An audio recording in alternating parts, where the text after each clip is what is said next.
தமிழக அரசியல் வட்டாரத்தில் கடந்த ஒரு வார காலமாக பல்வேறு தரப்பினராலும் எழுப்பப்பட்டு வந்த ஊகங்களுக்கும் அரசியல் விமர்சனங்களுக்கும் தற்போது மிக தெளிவான ஆதாரங்களுடன் முற்றுப்புள்ளி வைக்கப்பட்டுள்ளது. வருமான வரித்துறை சோதனைகளை தொடர்ந்து திமுகவின் மூத்த தலைவரும் தலைமை கழக கொறடாவுமான முன்னாள் அமைச்சர் ஏவா வேலு அவர்களின் சிங்கப்பூர் பயணம் குறித்து எதிர்க்கட்சிகள் பல்வேறு அரசியல் கேள்விகளை எழுப்பியிருந்தன. இன்னொருத்தர் ஃபாரின்ல போய் ஒளிஞ்சுக்கிட்டார்.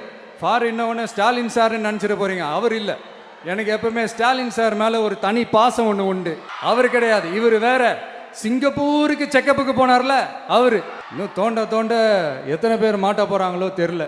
இந்த சூழ்நிலையில் சென்னை திரும்பிய ஏவா வேலு தன் மீதான விமர்சனங்களுக்கு பொதுப்படையாக பேசாமல் மருத்துவமனையின் அதிகாரப்பூர்வ ஆவணங்கள் மற்றும் கேசிட் ஆதாரங்களை ஊடகங்கள் முன்னிலையில் சமர்ப்பித்து தனது வெளிப்படையான விளக்கத்தை அளித்துள்ளார். விசாரணை அமைப்புகளின் நடவடிக்கைகளுக்கு அஞ்சி ஏவா வேலு அவர்கள் வெளிநாட்டிற்கு சென்றுவிட்டார் என்ற எதிர்க்கட்சிகளின் குற்றச்சாட்டுகள் தீவிரமடைந்திருந்த நிலையில் இன்று நடைபெற்ற செய்தியாளர் சந்திப்பு அந்த வாதங்களில் உள்ள பலவீனத்தை வெளிப்படுத்தும் விதமாக அமைந்திருந்தது. அவர் தனது பயண திட்டங்கள் அனைத்தும் சோதனை நடப்பதற்கு முன்பே சட்டப்பூர்வமாக திட்டமிடப்பட்டவை என்பதை பத்திரிகையாளர்களிடம் துல்லியமான கால வரிசையோடு நிரூபித்துள்ளார்.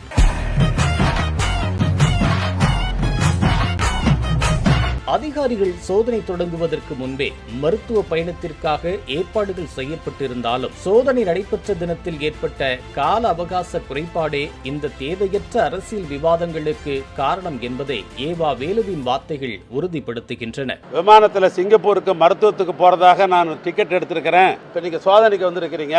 இன்னைக்கு சோதனை முடிச்ச உடனே நான் நாளைக்காவது டிக்கெட் மாற்றணும் அப்படின்னு சொல்லி முடிச்ச உடனே அன்றைக்கு இரவு அவங்க முடிச்சுட்டு போனோன்னே இதே பத்திரிகை நண்பர்களை பார்த்து இந்த சோதனை சம்பந்தப்பட்டது நான் பேசினேன். 25ஆம் தேதி போட டிக்கெட்டை மறுபடியும் மாற்றி 26ஆம் தேதி அதே இண்டிகோவில் மறுநாள் காலையில் நான் டிக்கெட் போட்டிருக்கிறேன். அதுக்கு பின்னால் இதே விமான நிலையத்தில் தான் நான் 26ஆம் தேதி நான் இங்கிருந்து சிங்கப்பூர் மருத்துவத்திற்கு போனேன். எதிர்க்கட்சிகள் இதனை ஒரு சாதாரண பயணமாக சித்தரிக்க முயன்ற வேளையில் சிங்கப்பூரின் முன்னணி மருத்துவமனையில் தான் அனுமதிக்கப்பட்டு சிகிச்சை பெற்றதற்கான அதிகாரப்பூர்வ கேசிட் மற்றும் ECG அறிக்கைகளை ஏவா வேலு பொதுவெளியில் முன்வைத்துள்ளார். அவருக்கு நீண்ட காலமாக இருந்து வரும் அலர்ஜி, நியூரோ மற்றும் இதயம் சார்ந்த 3 முக்கிய உடல்நலக் குறைபாடுகளுக்காகவே இந்த அவசர பயணம் மேற்கொள்ளப்பட்டுள்ளது என்பதை மருத்துவ ஆவணங்கள் உறுதி செய்கின்றன. ஜூன் 26 முதல் தொடர்ந்து 9 நாட்கள் கடுமையான ஒவ்வாமை பிரச்சினைக்காக 3 முறை ஊசி செலுத்தப்பட்டு ஜூலை 9 வரை ஒவ்வாமை நிபுணர் டாக்டர் செங்க்வாங் அவர்களின் நேரடி மருத்துவ கண்காணிப்பில் அவர் வைக்கப்படுகிறார். ஜூன் 29ஆம் தேதி நரம்பியல் குறைபாட்டிற்காக சர்வதேச அளவில் புகழ்பெற்ற நரம்பியல் நிபுணர் டாக்டர் லீ கிம் என் அவர்களை சந்தித்து விரிவான மருத்துவ பரிசோதனைகள் மேற்கொள்ளப்படுகின்றன. ஜூன் 30ஆம் தேதியன்று வயிறு சம்பந்தப்பட்ட தீவிர பிரச்சினைக்காக டாக்டர் பீட்டர் எங்சின் என்ற மருத்துவரை சந்தித்து தகுந்த சிகிச்சை பெறுகிறார். ஜூலை 3ஆம் தேதி இதய நோய்க்கான தலைமை மருத்துவர் டாக்டர் ஜெயராமன் லிங்க நாயக்கர் அவர்களின் நேரடி பார்வையில் மிக விரிவான இதய பரிசோதனைகள் வெற்றிகரமாக நடந்துள்ளன. இதில் எனக்கு பல ப்ராப்ளங்கள் இருக்குது. Allergy problem, neuro problem, heart problem. இந்த 3 ப்ராப்ளத்துக்கு தான் அங்கே போகணும் நான் முடிவெடுத்து நான் போனேன். அங்கேருந்து 2026 சம்மரி கம்ப்ளீட்டாக நான் எந்தெந்த டாக்டரை பார்த்தேன் என்ன அப்படின்ற மொத்த சம்மரியும் ECGயிலிருந்து வயிறு ஹார்ட் சம்மந்தப்பட்ட அந்த உங்களுக்கு எல்லா சம்மந்தப்பட்டதும் 26 எடுத்தது மொத்தமும் எல்லா டாக்டருடைய கன்சல்ட்டிங்கு அவங்களுடைய சம்மரி நான் எப்படி இதுக்கு மேலே என்ன உணவு சாப்பிட்ணும், என்ன செய்யணும், என்ன மாத்திரை சாப்பிட்றது மொத்தமும் 26 இதுக்குரிய டாக்குமெண்ட்டு இவ்வளோ இருக்குது. எங்கே ஓடுறாங்க, எங்கே ஒளிகிறாங்க, எங்கே பதுங்குறாங்க. மருத்துவத்திற்கு எப்பயும் போகிற மாதிரி போகிறோம். கடிதம் வக்கீல் மூலமாக அங்கேருந்து நாங்கள் கொடுக்குறோம். முழு ஒத்துழைப்பு தரேன்னு சொல்கிறோம். இவ்வளவுக்கு பின்னாலும் ஓடுறாங்க, ஒளிகிறாங்க, பதுங்குறாங்கன்றது இது அர்த்தமில்லாத கருத்துடைய வார்த்தைகள் தான். அரசியல் ரீதியான விமர்சனங்கள் ஒருபுறம் இருக்க, சட்டத்திட்டங்களுக்கும் விசாரணை அமைப்புகளுக்கும் ஏவா வேலு அவர்கள் அளித்து வரும் தொடர் ஒத்துழைப்பு இந்த விவகாரத்தில் மிக முக்கியமாக ஒன்றாக பார்க்கப்படுகிறது. தனக்கு அனுப்பப்பட்ட சம்மன்களுக்கு தலைமறைவாகாமல் தனது வழக்கறிஞர் மூலமாக தகுந்த காரணங்களுடன் அவர் முறையாக பதிலளித்துள்ளார். சூழ்நிலையில் 3ஆம் தேதி வர சொல்லி ஒரு சம்மன் எங்கள் வீட்டில் ஒட்டினதாக எனக்கு தகவல் சொன்னாங்க.